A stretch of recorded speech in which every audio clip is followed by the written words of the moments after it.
Hello, hello. Yes, hi guys. Good to see you. Yeah. Okay. Thank you to join us to this session, Art and Journalism. I'm pleased to welcome you to this session. My name is Anna Górnicka. I'm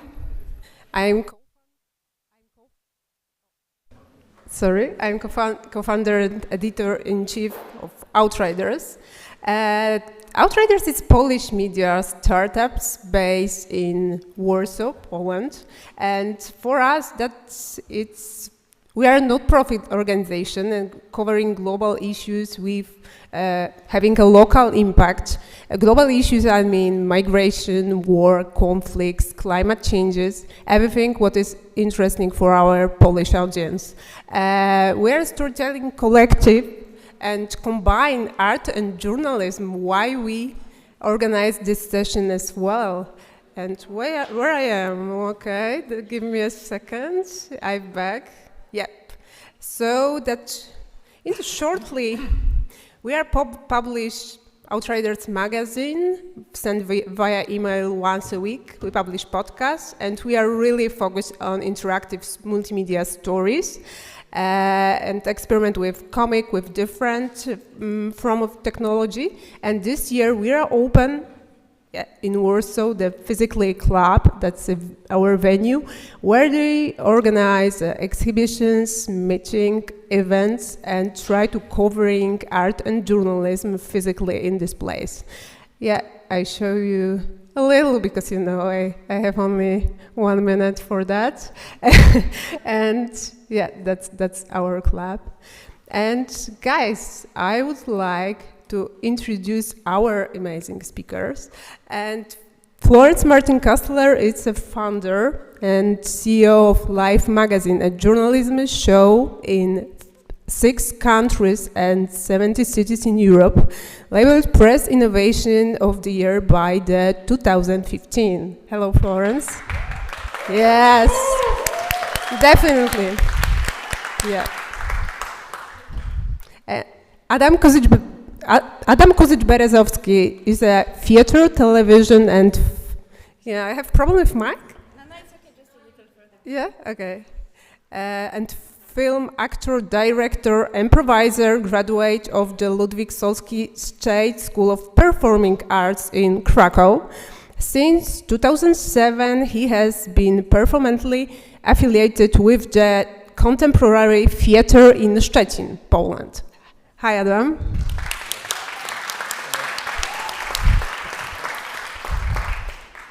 And Serhii Kolesnikov, he's in Ukraine now, but is online here.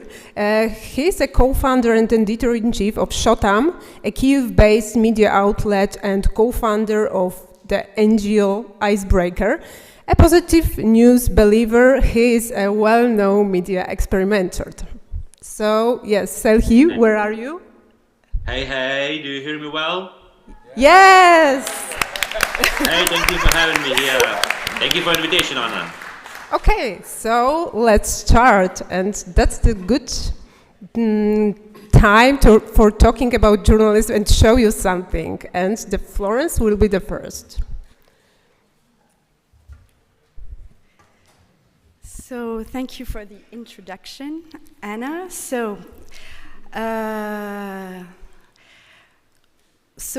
as you said, we've started 10 years ago a live magazine shows, putting journalists on stage, not in 6 but now 11 countries. So I'll show you some of our latest shows. In Paris. This is a special about sports for the Olympic Games. This is our yearly photography special in an antique theater built in the 1st century in the warm, balmy nights of Provence. This is a comic special. This is at the Paris Philharmonie. So 11 countries in 3 continents, 132 unique shows, 600 journalists, artists, authors on stage. So we are successful. People want to flock to hear journalists speaking, like here in Perugia, I guess. So we had 1,000 people on our waiting list recently, and we sold 122,000 tickets in 10 years. Our public is diverse. We encourage people starting 12 or 13 to come. They love it.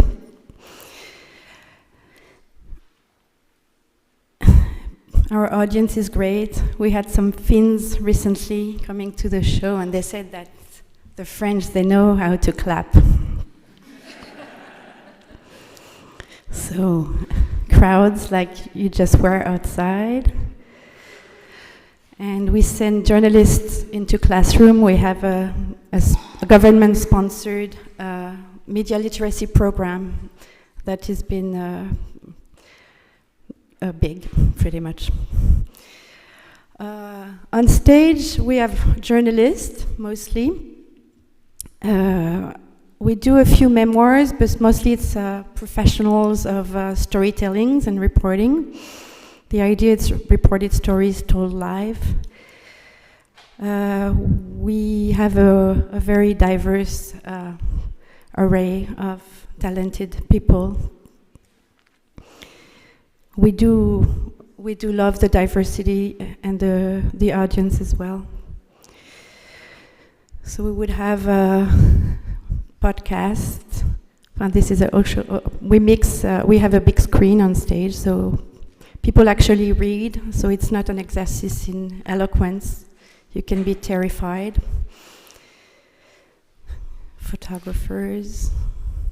This is Alia Ibrahim. She's a speaker at Perugia. I encourage you to listen to her. She founded a great Pan-Arabic media out of Beirut.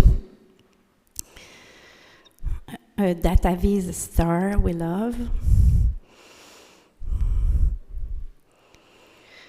She's a scriptwriter, so we do venture into fiction sometime, but everything is fact-based. Everything is true. She did a story about complotists, people who think the earth is flat earthers. And we do have a rock band, our very own rock band, which is really cool. They are called Les Garçons. And they compose music in between each stories. We have usually 10 stories, 10, 12, and also during the stories. Some are non-verbal. We have performers. Usha actually told her own story. She's a hip-hop artist, as you cannot see, so she mixes hip-hop and Bharatanatyam. It's cool. People give us standing ovations sometime, and it brings tears to our eyes.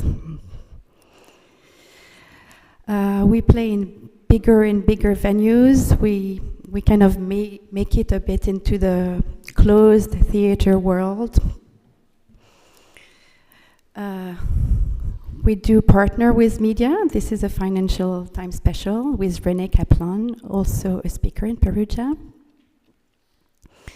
Sometime we organize an award ceremony. The Albert Lounge is the French Pulitzer, so that's an honor.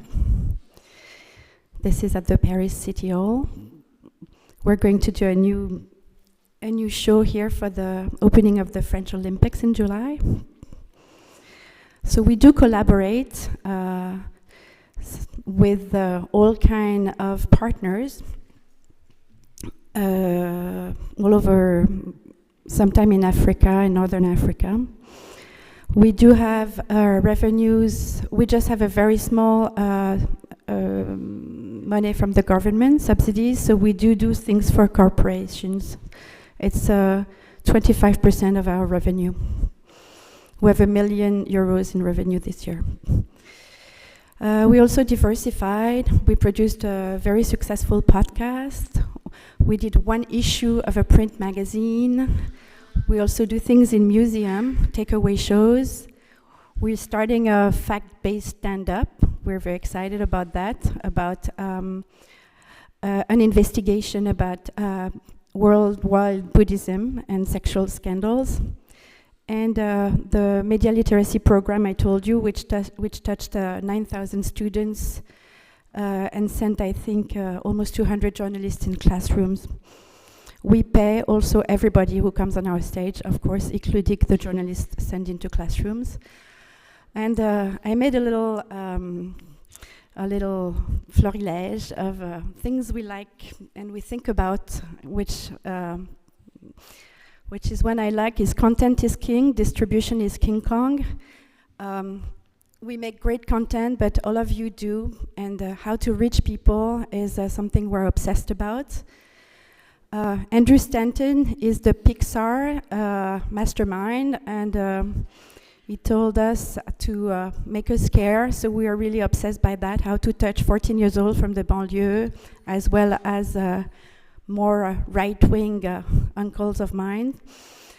That's Douglas, who invented live journalism, who is sitting here in the first row.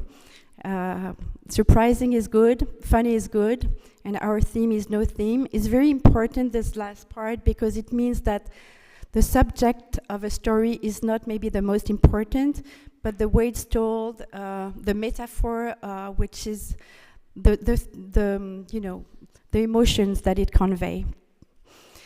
In order to move people into action, you first have to move them. That's very important to us also, emotions and how to embark people in the stories. Though I don't think journalism is made to make people into action, but maybe to vote and to be aware. Information is beautiful. David McCandless is a data viz extraordinaire, so we make things beautiful. Beauty is our motto. And a poll which said, reporting is the art of seeing the ocean in a drop of water. We believe it's really true, how to tell a story from a small angle. And our baseline is 100% inédit, 100% new, 100% ephemeral, and 99% true. Our people are very puzzled with this last bit, 99% true. But we believe in it because the 1% maybe is the fiction you're talking about in the panel. And what is truth anyway? And I have a very last one, sorry I was very long.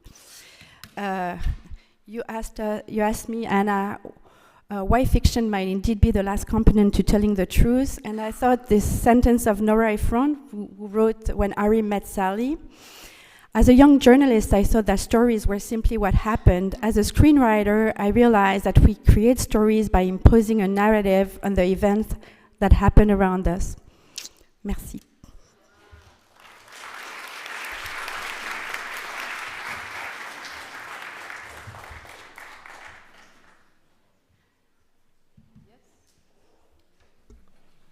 Hello, my name is Adam, and that was an easy part.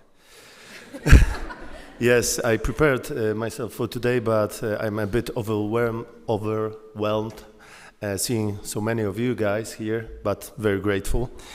I'm not a journalist, I'm an actor. Anna introduced me before. But being here on International Journalism Festival, when I think of journalism, the first thing that comes to my mind is freedom of speech.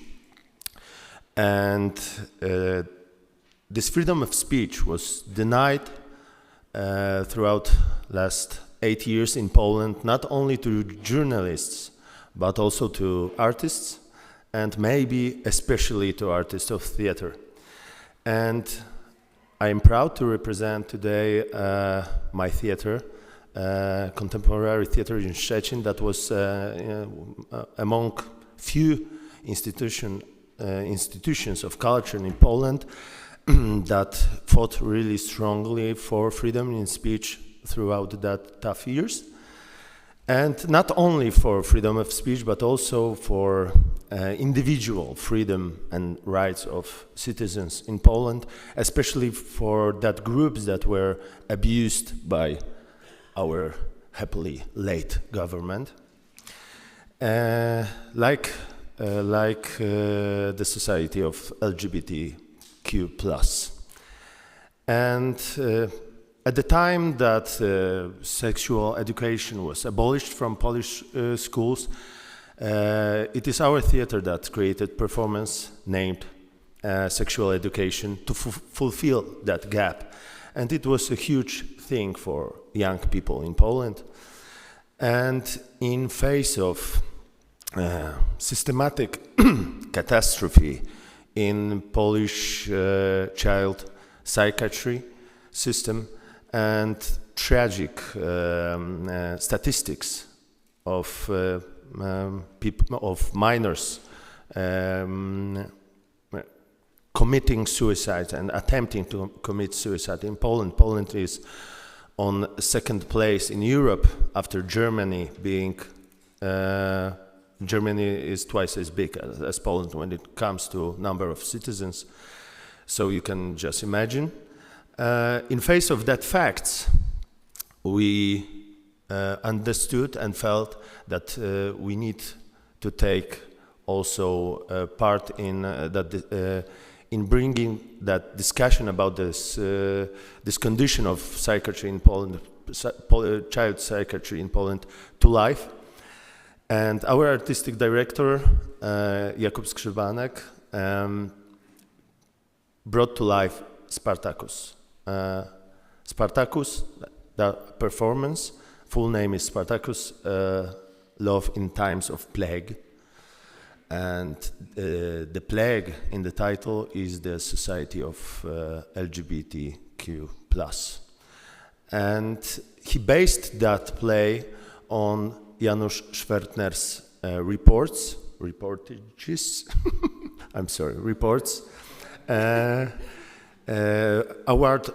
award-winning, Grand Press-winning awards, and that's the reason, the main reason I'm here. 70% of people in LGBTQ+ society consider attempting suicide. That's a fact that is brought by latest studies. And they are the main characters, the main heroes of Schwertner's stories and also of our performance. But the performance also brings hope. That's how we feel. And now I would like you to give you a bit of taste of our performance. Yes, please.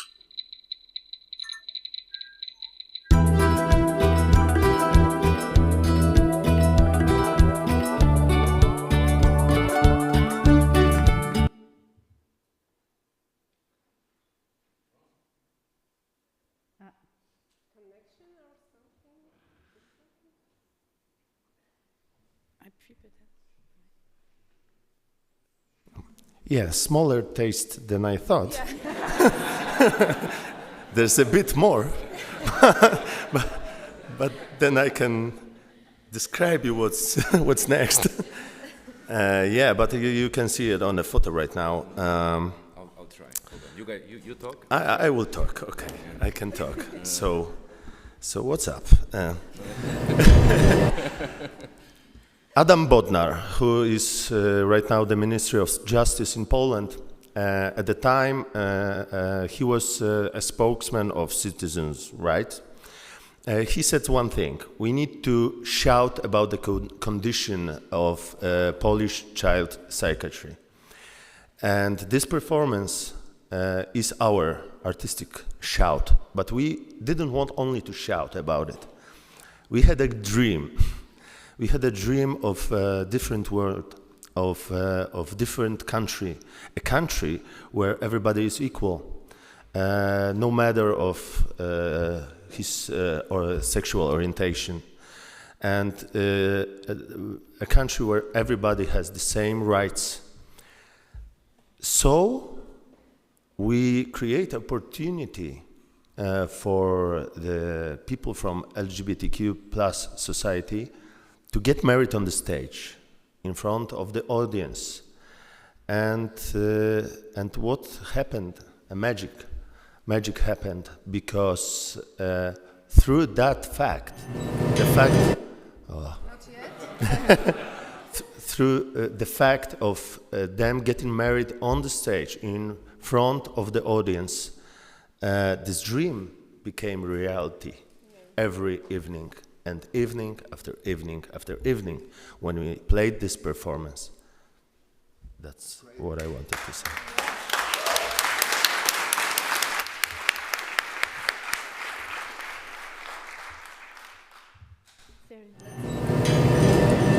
Let's taste it one more. In Polish.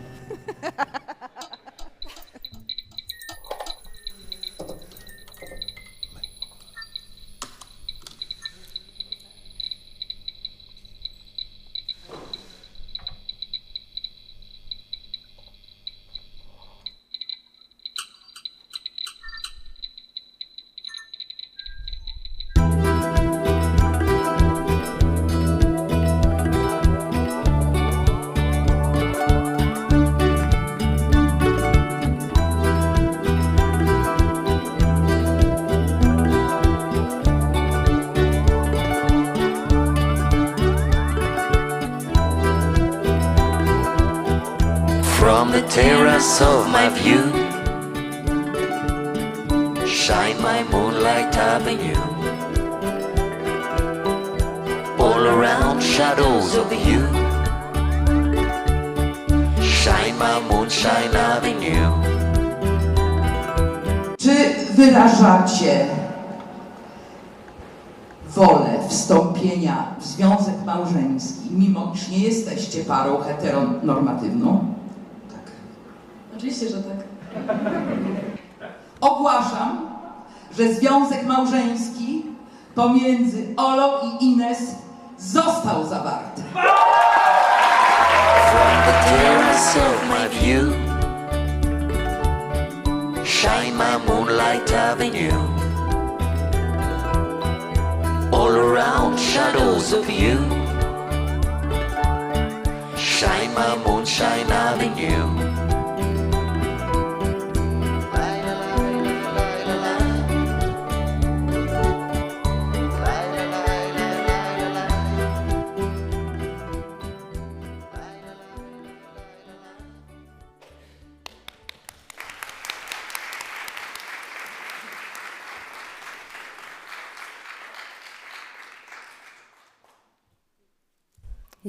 Yeah, it's just time for Sehi. Sehi, are you with us? Hello, hello. Hi again. Hear me? Yeah. Great. Yay! Wow. I see myself. Hello, everyone. Okay, now I'm gonna try to share my screen. I hope I will do this. Okay. Yeah. Okay. So, hello everyone. Thank you for having me here. My name is Serhiy Kolesnikov, and here I'm representing the Kyiv-based social comics magazine Inker. Our magazine was founded in 2021, 4 months before the full-scale Russian invasion. And the initial idea was to cover the uncovered social issue in former Soviet Union countries. But after the February 2022, we changed our focus, and now, in fact, we documenting war events in our country. Okay, and how can I change the screen? That's how. Okay.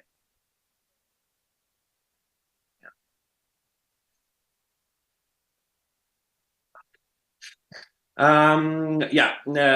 see Inker as a combination of journalism and art, and this is basically the formula of our work. We don't add or invent anything. This magazine is absolute graphic semi-fiction, as we call it. The only filter we put stories through is artistic perception. Every artist has the right to draw a story the way they feel it, while maintain certain documentary accuracy in depicting main characters and the main locations where it took place. So how does it work? Our journalists are looking for unheard stories that clearly demonstrate the character of the war, interviewing participants of the events, conducting in-depth interviews, collecting photo and video evidences. And our writers and illustrators create graphic novels which are based on data collected by the journalists. On the screen, you can see one of our graphic novels called Run, about an athlete, a champion of Ukraine in marathon running. After the occupation of his village, this guy began to resist to Russian on his own, organizing sabotages at night. Thanks to his athletic skills, he can run up to 30 kilometers a night, changing locations. Eventually, Russians caught and killed him and took picture of his body and sent to his mother via messenger. On the screen, you can see an artistic reproduction of exactly this photo. This is another graphic novel about a teenager who was kidnapped by the occupiers to get a ransom from his father. While they were negotiating, they forced the boy to clean one of their torture chambers. The boy kept a secret diary. You can see inserts from this diary on the screen in the form of pieces of paper with inscriptions. One of the few cases when we step out from documentary accuracy was the novel about the occupation of Chernobyl nuclear power plant. It was a historic moment when the fate of Europe hung in balance again with the nuclear disaster. We described it and portrayed the courageous workers of the plant, whose work shift lasted almost a month instead of one day. For safety reasons, we could not depict the interiors and exteriors with 100% accuracy. On the screen, you can see the motto of our magazine. We always try to tell the stories of small people set in bigger context. So why do we do what we do? The initial idea was to draw the attention of young people to those social contexts they not really familiar with, because they consider them as boring. But it turned out that this format is interesting not only for people from 16 to 25 years old, but rather to 25, 35, who do not have news apps on their smartphone and do not open news websites on in their browsers. We realized this from the comments, messages, and other feedback we received from the audience. So by doing this work, we try to keep our audience in context through the format of social comics magazine. And few more conclusions which we made after 2 years of working on this magazine. This is advantages of social comics, and the second one I like the most. But there are only also disadvantages of this format, and the biggest one is that it's really difficult to convince donors or sponsors to support this our journal, because in Ukraine there is still no such deep understanding of the comic book culture. I'm done here. Thank you for the attention, guys.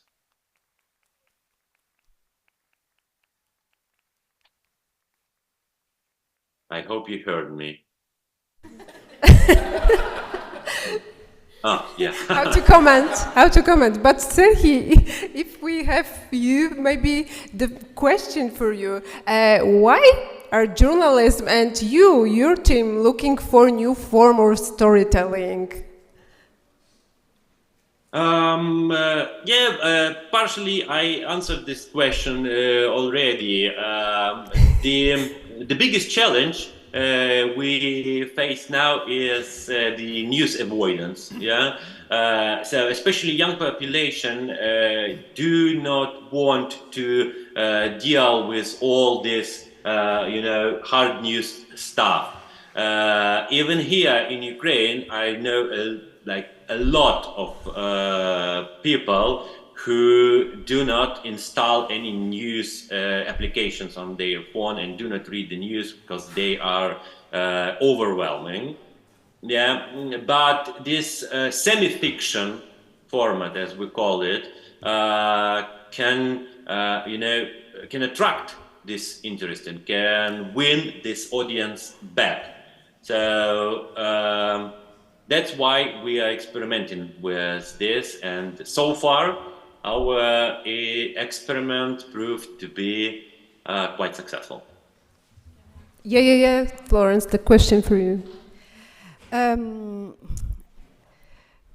What we've been doing is we do produce some original content, but not so often. We do work with journalists that are hired by newsroom, and we kind of infuse some of the tools of fiction writing, maybe. So we really work on storytelling, and we add, as I say, music that is especially composed. We do a lot of things with comics that work really well in theaters. Why we do that is that people love a reported story well told. That's just people are very engaged in the audience. It's very rare that we see people looking at their phones. So there is not this skipping from one thing to the other. And it's the magic of things that are alive. Also, we are very aware, of course, of news avoidance, and so we really like to have something magical and a bit of wonder, and that can sound very bizarre when the news is so bleak, but it does work. And the first-person narrative, which is something people avoid very much in some news agencies. We've been working with AFP, for instance. It's nice for them to have outlets, also the journalists, where they can speak a bit differently about not only not really the backstage, but at least put different words, because journalism can be pretty formatted. Your project is really successful, but how you start? How do you know that people need something like Life magazine? How do I know? No, I just started it because I met Doug in the US, and I was blown away by the simplicity, I guess, and I was working in television, in documentary filmmaking at the time. It was very hard to finance the reportage, and I just thought I'm going to do that as a side project with friends, and people started coming a lot.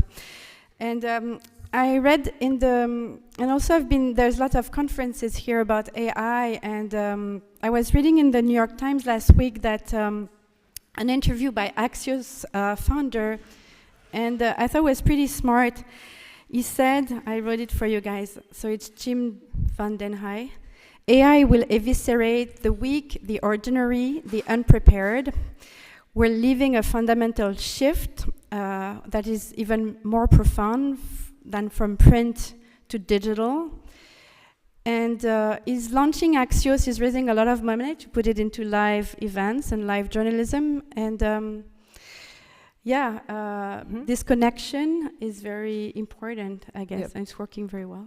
Yeah, I don't know if I answered. yeah, thank you. But a little bit change the not topic but the side, because Adam is an actor, and Adam, why journalism reportages are inspire you and your team to doing something in the theater connected with journalism and our job basically? Because we have nothing better to do, actually. I like it. and we get public money for it. But maybe I answer you with a quotation. Jakub Skrzywanek, our artistic director and director of Spartacus, he said something that I remember, and I like to quote it. At the time, that theater should be a place of fiction. Mm-hmm. But at the times when the truth is denied from certain groups, denied from journalists, denied from abused groups among people, theater becomes maybe the last place where you can speak the truth. And combining journalism and art creates a huge force that can again change the reality. That's how I see our work, and that's how I see, for example, the performance I presented to you. It changed really the reality. In Poland, we began to discuss what to do, how to repair our psychiatric system for the children. And besides that, I strongly believe that it also brought us together in that way that we overthrown our late government. As you see, I wasn't a fan of the government of law and justice. This is important. They are law and justice government, used to be. Yes. I hope that answers your question. Yeah, of course. But how do you feel, and how do you looking for the topic for your, plays and spectacles, comic as well? What is important for you when you think about the topic will be the best for the theater? I'm sorry. Yeah, I'm sorry, Florence. Please. No, please. with just one rule. As I was saying before, any topic is a good topic, really. We try to have varieties as maybe you have politics, international climate, etc. in a magazine. But the only thing that's important to us is that the person, the journalist or the author that goes on stage is the only person in the world who can tell that very story. So even if he's not inundated with first person, we know that this person is legitimate because had access or did an incredible reporting or is completely obsessed by something. And and I agree, Adam, we don't have anything better to do, and I say that very seriously. Also because all the journalists who come on our stage, they become more strong. They're very happy to have people clapping at them and to be in the light, even if they're terrified, because it's a bit bleak to be a journalist, even in France, where they have layoffs all over. Yeah. Sergei, and you? How do you feel? How do you think about your next comic? How do I feel about my next what? It's the question about topic of your comics. Yes, if you think that's what will be interesting for you, if you think about your next comic or a former comic. Mm-hmm. Okay, so while we have war here, so the war is the main topic of our journalism and art here. But you know, the things which comes to my mind is that we are going to create some plan of how to compete with the common AI forces. You know, because I think last year Al Jazeera experimented with the AI created comic books, yeah, and it was social comics as well. So I forecast the great invasion of the AI created comics on the market, and we're still processing, we're still like we're trying to figure out what to do with that. Yeah, I hope I answered your question. Okay, so maybe I will tell something from the other side, because sometimes the topic finds you, and that was the story of Spartacus. Actually, not my story. Long story short, you know, I'm an actor, so one day I just found out what I play in, what I will work on. So I didn't find the topic, but the topic found our director, Jakub Skrzywanek. He was working on another performance in Krakow with young people, very young people, teenagers, about their issues, what troubles them. And from several of them, he found out about the situation of Polish child psychiatry, because they were in the system many times. The stories he heard are terrifying and terrified him. And then Janusz Schwertner wrote his piece, the reportage he got prize for. So Jakub called Janusz Schwertner to talk with him about that issue, the problem with Polish child psychiatry. And what he found out, that Janusz didn't have access to the people that were in that system, and Kuba had.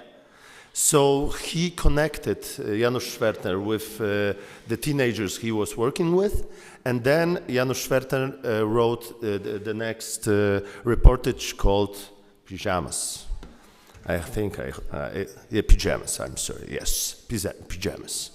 And then we started working on performance on Spartacus.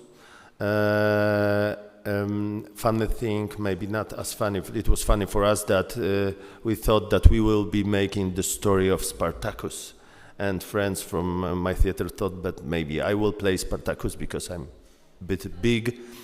Yes, but it happened to be not true.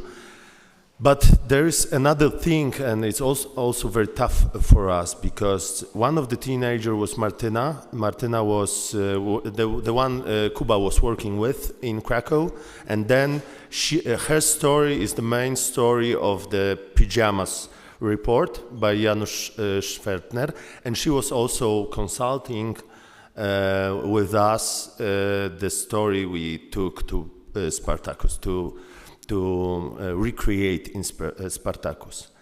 And Martyna is no longer with us. She committed suicide a month after premiere night of our performance. So the way of our topic is really, I'm missing, vicious, maybe that's the word in English. When it comes from reality, it's reported by a journalist, then it becomes it's elevated by theater, by art, but in its finals, the reality grabs its hands on the topic again. Yeah, thank you. Thank you. Now, yeah. Now the question for our audience. Do you have any questions? I see, yeah. Do we have a mic? Oh, yes, thank you. Hi, I'm Esko from Finland.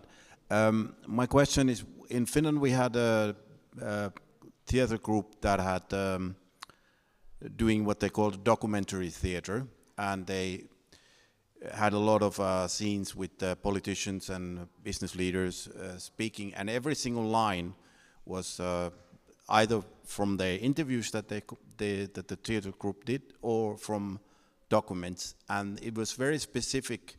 They actually won the biggest prize for investigative journalism in Finland, and the main reason they got that was because they were very specific about the journalistic process, and they were very open how they dramatized each scene.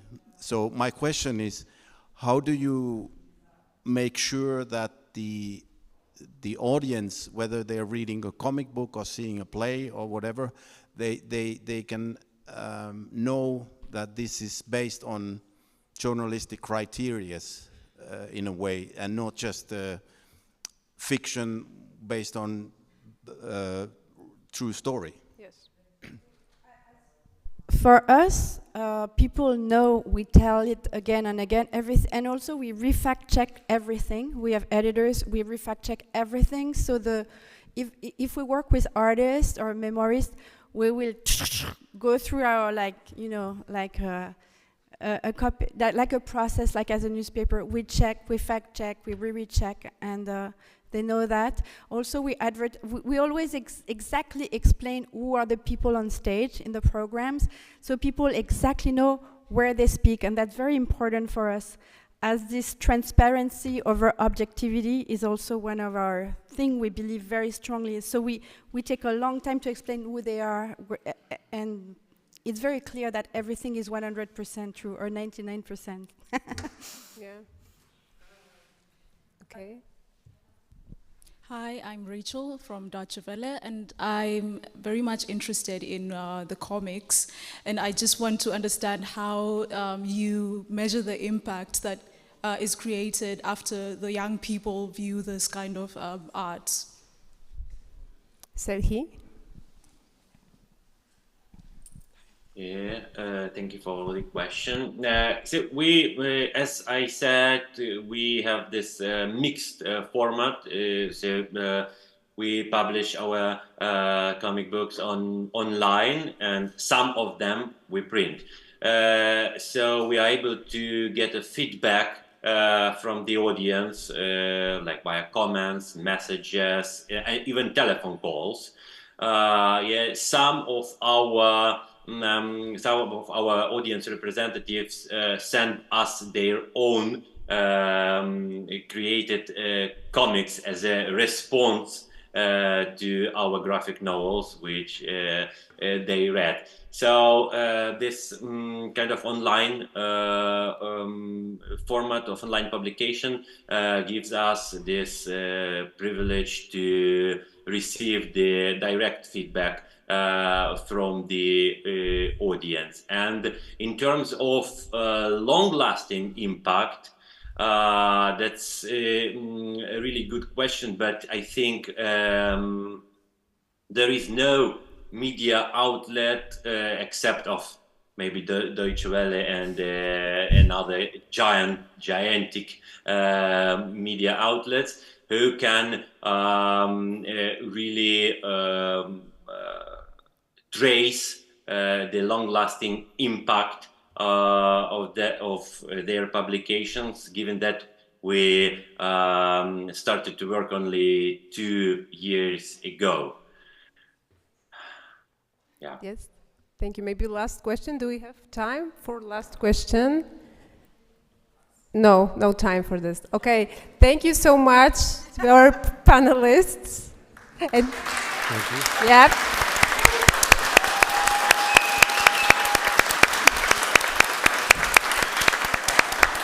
And thank you so much, guys, for coming. We stay, so if you have any questions, yeah, we are here. And thank you, Jakub.